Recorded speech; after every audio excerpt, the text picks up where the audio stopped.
देश की सच्चाई बन चुकी है, देश की हकीकत है। भारत में परिवर्तन के इस कालखंड में रिफॉर्म्स के परिणामों को दुनिया देख रही है। एक के बाद एक दूसरे से जुड़े हुए हम जो रिफॉर्म्स कर रहे हैं उसको दुनिया बहुत बारीकी से देख रही है और उसी का कारण है बीते वर्ष भारत में एफडीआई में अब तक के सारे रिकॉर्ड तोड़ दिए। फॉरेन डायरेक्ट इन्वेस्टमेंट अब तक के सारे रिकॉर्ड तोड़ दिए। बीते वर्ष भारत में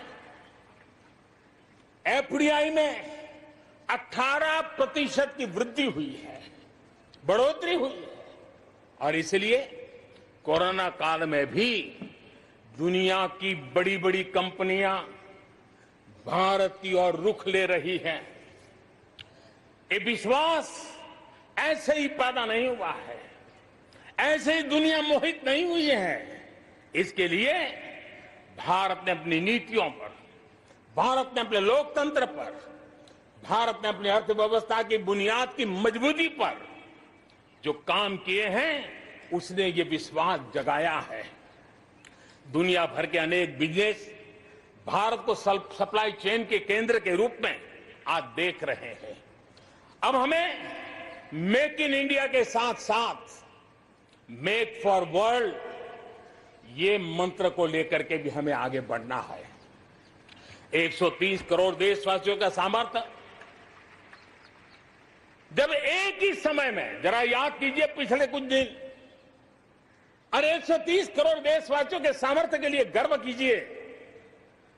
कोरोना के इस महाकालखंड में एक तरफ चक्रवात, पूरब में भी चक्रवात, पश्चिम में भी चक्रवात, बिजली गिरने से अनेक लोगों की मौत की खबरें, कहीं पर बार बार भूस्खलन की घटनाएं, छोटे मोटे भूकंप के झटके, इतना कम था तो हमारे किसानों के लिए टिड्डी दल की आपत्तियां आई।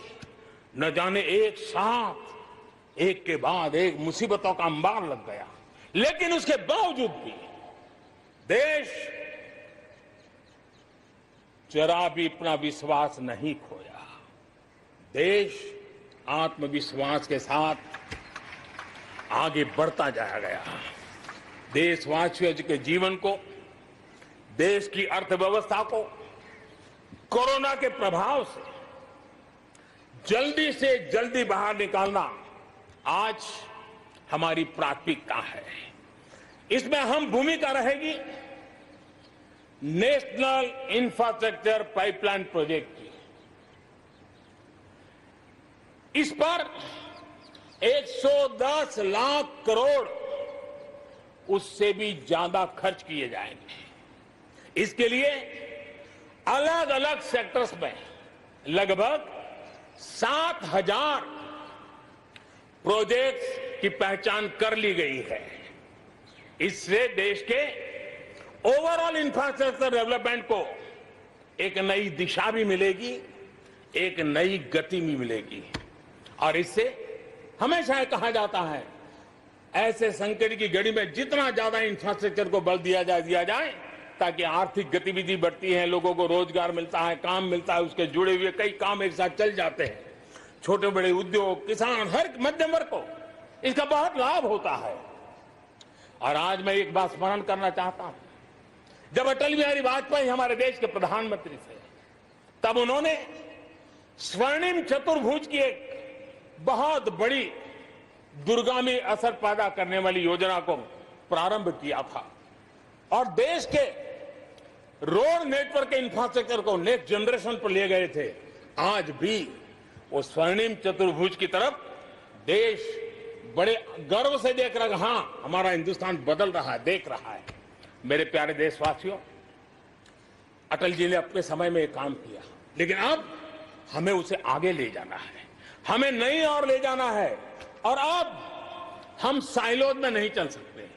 हम इंफ्रास्ट्रक्चर को, रोड का रोड वाला काम करेगा, रेल का रेल में चला जाएगा, न रेल का रोड से संबंध, न रोड का रेल से संबंध, न एयरपोर्ट का पोर्ट से संबंध, न पोर्ट का एयरपोर्ट से संबंध, न रेलवे स्टेशन का बस से संबंध, बस स्टेशन से संबंध, न बस स्टेशन का रेलवे। ऐसी स्थिति नहीं चले। अब हमें सारा इंफ्रास्ट्रक्चर एक कॉम्प्रिहेंसिव हो, इंटीग्रेटेड हो, एक दूसरे के पूरक हो, रेल से रोड पूरक हो, रोड से सी पोर्ट पूरक हो, सी पोर्ट से पोर्ट पूरक हो। ये हमें एक नए सदी के लिए हमें मल्टी मॉडल कनेक्टिविटी इंफ्रास्ट्रक्चर इसको जोड़ने के लिए हम अब आगे बढ़ रहे हैं और ये एक नया आयाम होगा। बहुत बड़ा सपना लेकर के इस पर काम शुरू किया है और मुझे विश्वास है ये साइलोस को खत्म करके हमारे इस सारी व्यवस्था को एक नई ताकत देंगे। इसके साथ साथ हमारे समुद्री तट, विश्व व्यापार में समुद्री तटों का अपना बहुत महत्व होता है। जब हम पोर्ट लेड डेवलपमेंट को लेकर के चले हैं तब हम आने वाले दिनों में समुद्री तट के पूरे हिस्से में 4 लेन रोड बनाने की दिशा में एक